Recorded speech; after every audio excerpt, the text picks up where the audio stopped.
Hello and welcome back once again in another session of Microeconomics. देखिए हम cost से related concepts discuss कर रहे हैं और मैंने आपको ये समझाया है अभी तक कि क्योंकि शॉर्ट रन में कुछ फैक्टर्स ऑफ प्रोडक्शन जो हैं वो फिक्स्ड होते हैं और कुछ एक आधे ही हैं जो वेरिएबल होते हैं, तो उस केस में हमारी जो कॉस्ट होती हैं शॉर्ट रन की वो दो तरह की कैटेगरीज में डिवाइड हो जाती हैं। एक होती हैं फिक्स्ड और दूसरी होती हैं वेरिएबल।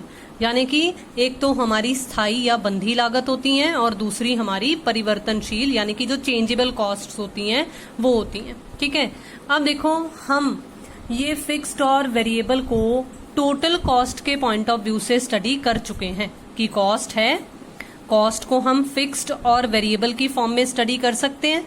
अब देखो हमने मार्जिनल यूटिलिटी का कंसेप्ट पढ़ा है, हमने प्रोडक्शन फंक्शन भी पढ़ा है और हमने उन्हें टोटल, एवरेज और मार्जिनल ये तीन केसेस की फॉर्म में पढ़ा था ना। बिल्कुल इसी तरीके से हमने हमारी कॉस्ट को भी टोटल, एवरेज और मार्जिनल के पॉइंट ऑफ व्यू से पढ़ना है। तो जब टोटल कॉस्ट थी तो मैंने उसे आगे फर्दर दो कैटेगरीज में डिवाइड किया था। एक टोटल फिक्स्ड कॉस्ट बन गई थी और दूसरी टोटल वेरिएबल कॉस्ट बन गई थी।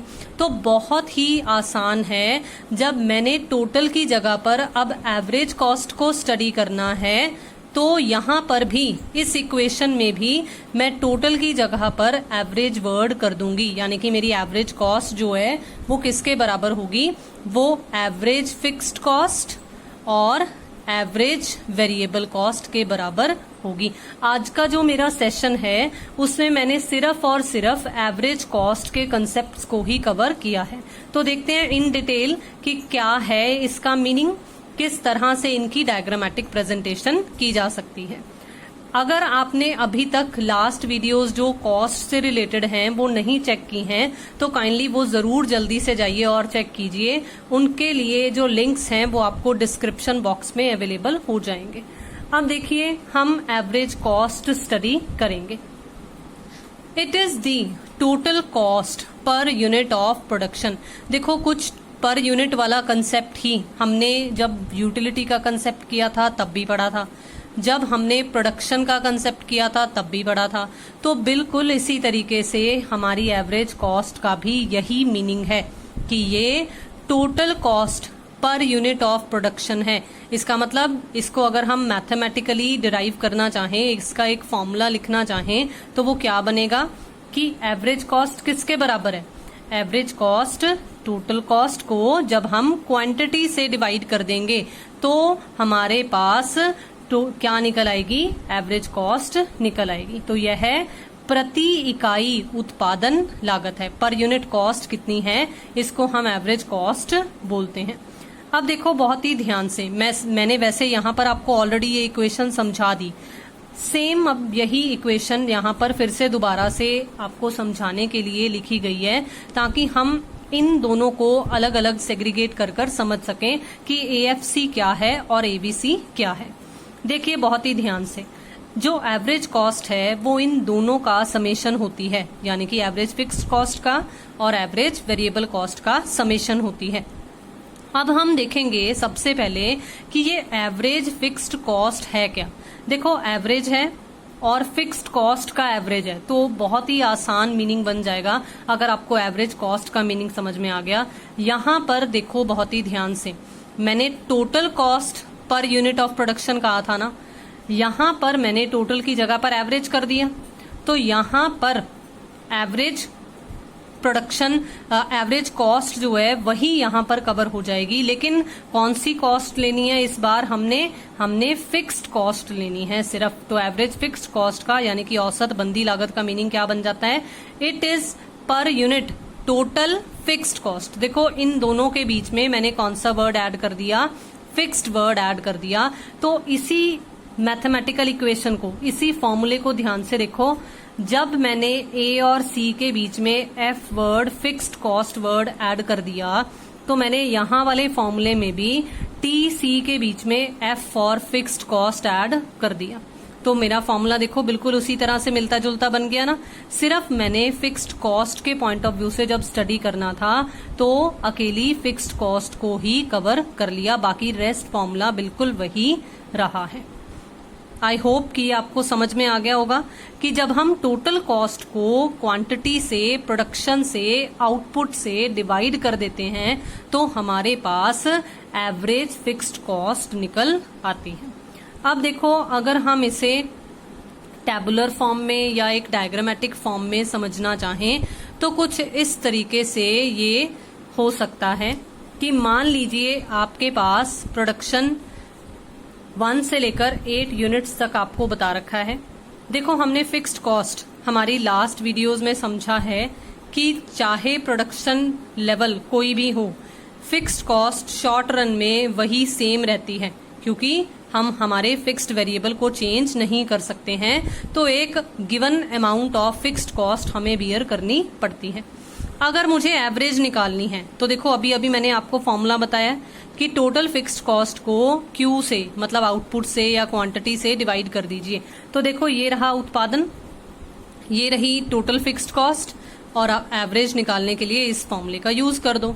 तो 10 डिवाइडेड बाय 1 आपके पास 10 आ गया, 10 डिवाइडेड बाय 2 5 आ गया, 10 divided by 3 10 divided by 4 10 divided by 5 10 divided by 6, then again divided by 7 and again divided by 8। तो देखो, ये आपके पास कुछ इस तरह से एवरेज फिक्स्ड कॉस्ट निकल आएगी। आप जब एवरेज फिक्स्ड कॉस्ट को डायग्रामेटिकली प्रेजेंट करोगे तो देखो, ये कुछ इस तरह से बनेगा, कुछ इस तरह से बन रहे, ठीक है। अब देखो, एक नई चीज आपको यहाँ पर देखने के लिए मिल रही है। मैंने यहाँ पर इसे रेक्टेंगुलर हाइपरबोला बोला है।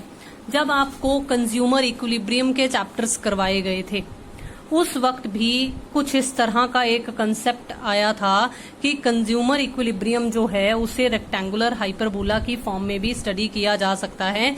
जैसे हमने जब इन डिफरेंस कर्व्स के थ्रू हमारे कंज्यूमर इक्विलिब्रियम को स्टडी करने की कोशिश की थी, तब आपको बताया था कि चाहे कंज्यूमर जो भी ऑप्शन सेलेक्ट कर ले, हर लेवल पर उसका जो सेटिस्फेक्शन लेवल है वो सेम रहता है। तो यहाँ पर क्या है, जो यहाँ अलग अलग पॉइंट्स हमने प्लॉट किए हैं, इन अलग अलग पॉइंट्स पर अगर हम AFC मल्टीप्लाई बाय Q लगाना चाहें, लगाएं ये फॉर्मूला, तो हमारी जो टोटल फिक्स्ड कॉस्ट है वो हर पॉइंट पर सेम आएगी। देखो, इस पॉइंट पर कैलकुलेट करो, AFC मल्टीप्लाई बाय Q 10 नहीं आई, 5 मल्टीप्लाई बाय 2 10 नहीं आई, 3.3 मल्टीप्लाई बाय 3 10 नहीं आई। तो कुछ इस तरह से जब हम एवरेज फिक्स्ड कॉस्ट कर्व बनाएंगे तो वो जो इस तरह की शेप बनाएगा, इस तरह की शेप को रेक्टेंगुलर हाइपरबोला बोला जाता है। क्यों बोला जाता है? बिकॉज ये देखो, यहाँ मैथमेटिकली बताया गया है, because at each point AFC multiply by Q is always equal to TFC, यानी कि 10 के बराबर ही हमेशा आएगा। तो मुझे उम्मीद है कि जो मैंने आपको एवरेज फिक्स्ड कॉस्ट के बारे में ये बताया है, समझाया है, ये आपको समझ में आया होगा। अब हम समझेंगे हमारी इस इक्वेशन में जो ये दूसरा फेज है AVC, ये क्या होता है। देखिए, जैसे वो बंधी लागत यानी कि फिक्स्ड कॉस्ट की एवरेज थी, बिल्कुल उसी तरीके से जो हमारे पास ये एवरेज वेरिएबल कॉस्ट है वो कौन सी लागत की पर यूनिट कॉस्ट है, मतलब एक तरीके से वो वेरिएबल कॉस्ट की है।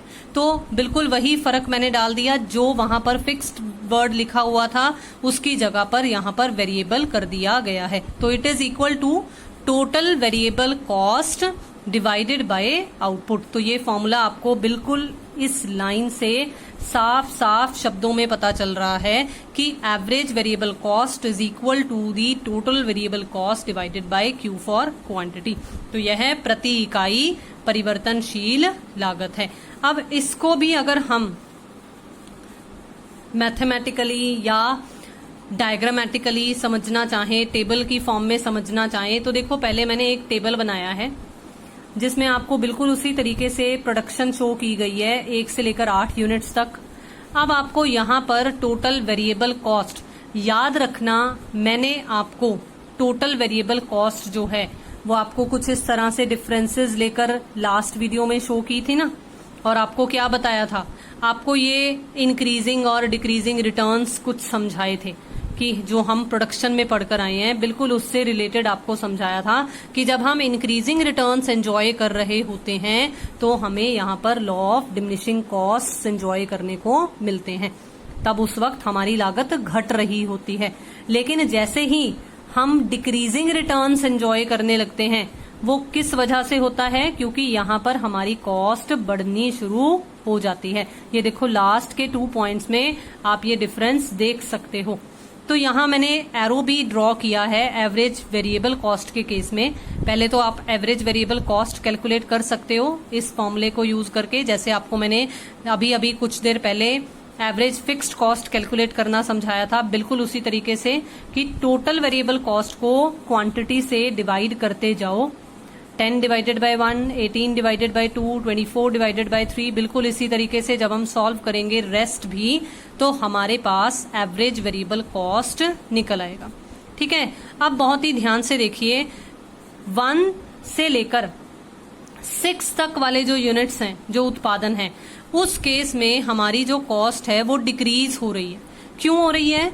बिकॉज हमें बढ़ते प्रतिफल मिल रहे हैं due to the increasing returns. ठीक है, अब बहुत ही ध्यान से देखिए, जैसे ही 7th यूनिट प्रोड्यूस किया गया है, हमारी कॉस्ट बढ़ गई है, हमें इंक्रीजिंग कॉस्ट सहनी पड़ रही है, हमें हमारी कॉस्ट जो है वो क्या हो रही है, इंक्रीजिंग। जो ये डिक्रीजिंग और इंक्रीजिंग है, ये मैंने कॉस्ट के पॉइंट ऑफ व्यू से लिखे हैं, और रीजन आपको ये साथ में बताए गए हैं। बिकॉज यहाँ पर हमें डिक्रीजिंग रिटर्न्स मिल रहे हैं, या यूं कह लो यहाँ पर हमें पैमाने के या कारक के घटते प्रतिफल मिल रहे हैं। पैमाने के नहीं कहेंगे, कारक के कहेंगे ज्यादा बेटर है, क्योंकि हम शॉर्ट रन की बात कर रहे हैं।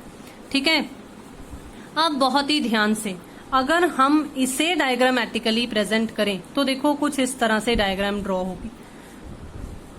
हमारी कॉस्ट रिड्यूस हो रही थी, फिर बढ़ गई, तो यू शेप बन गई ना।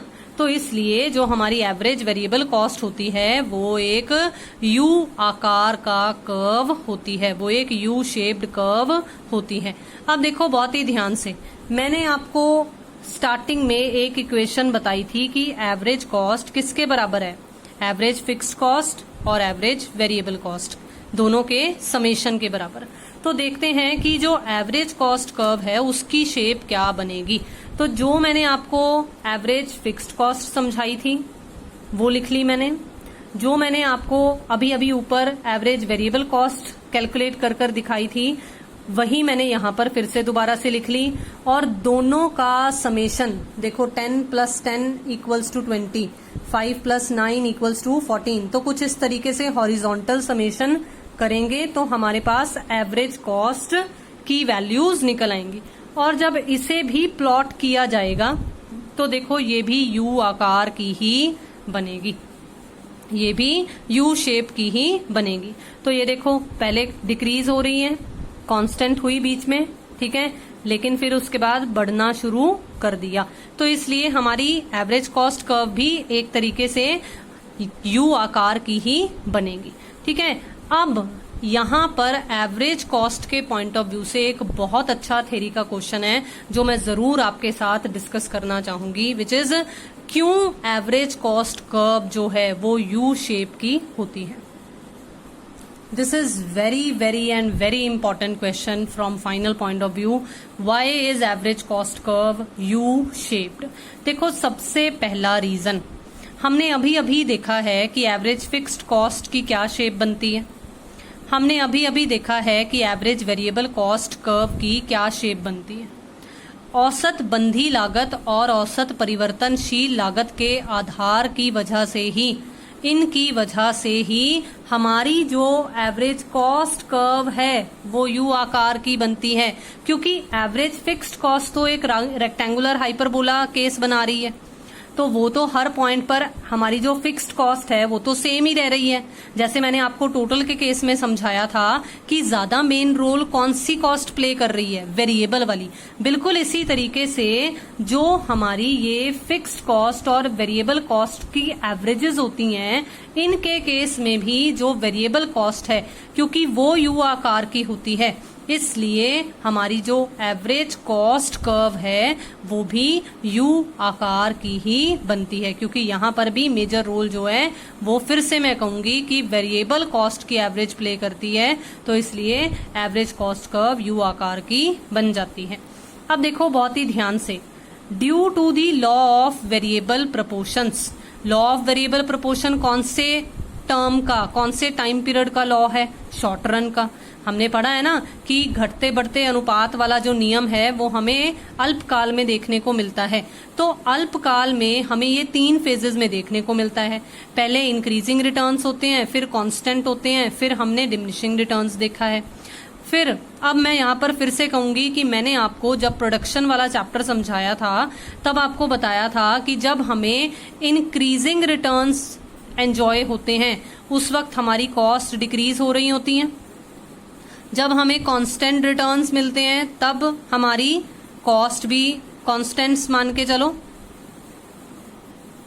जब हमें डिक्रीजिंग रिटर्न्स या डिमिनिशिंग रिटर्न्स मिलते हैं तो हमारी कॉस्ट क्या होती है? इंक्रीज होना शुरू हो जाती है। तो देखो जो चीज पहले डिक्रीज हो रही है, फिर कांस्टेंट हो रही है, फिर इंक्रीज हो रही है, तो बन गई ना यू आकार की। ठीक है, अब बहुत ही ध्यान से देखो, लास्ट एक और reason, due to the basis of internal economies and diseconomies of a firm.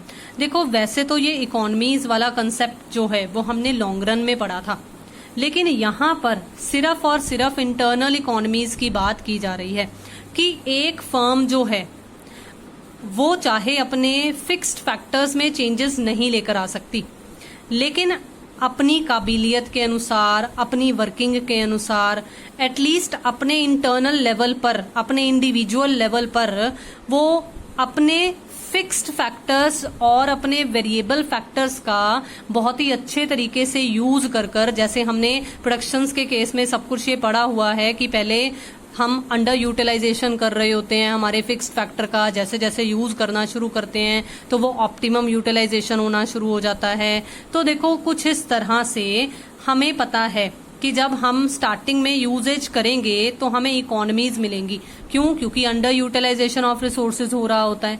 लेकिन जैसे जैसे हम उनका यूज बढ़ाते जाएंगे, ज्यादा वेरिएबल फैक्टर का प्रेशर पड़ता जाएगा फिक्स्ड फैक्टर पर, तो हमें डिसइकोनॉमीज यानी कि हानियां मिलना शुरू हो जाएगा। तो जब इकोनॉमीज मिल रही हैं तो फायदे हो रहे हैं, हमारी कॉस्ट कम हो रही है। लेकिन जब डिसइकोनॉमीज, वो मिसमैनेजमेंट होना शुरू हो जाता है, लड़ाई झगड़े अगर होने शुरू हो जाते हैं, तो उस केस में हमारी जो हानियां हैं, हमारी जो कॉस्ट है वो बढ़ने लग जाती है। तो इसलिए फिर से जो हमारी एवरेज कॉस्ट कर्व है वो यू आकार की हो जाती है। तो मुझे उम्मीद है कि आज का जो सेशन है एवरेज कॉस्ट से रिलेटेड जो मैंने आपको करवाया वो सब आपको थॉरली क्लियर हुआ होगा, समझ में आया होगा। मैं फिर से एक बार रिक्वेस्ट करना चाहूंगी कि काइंडली जरूर जो वीडियोस हैं उन्हें एक सीक्वेंस की फॉर्म में चेक कीजिए ताकि आपको कंसेप्ट्स अच्छे से क्लियर हो सके। जल्दी से चैनल को सब्सक्राइब कर लीजिए अगर आपने अभी तक चैनल को सब्सक्राइब नहीं किया है। शेयर कीजिए वीडियोस को, लाइक कीजिए वीडियोस को। Thank you so much for giving me your valuable time. Keep watching and have a nice day.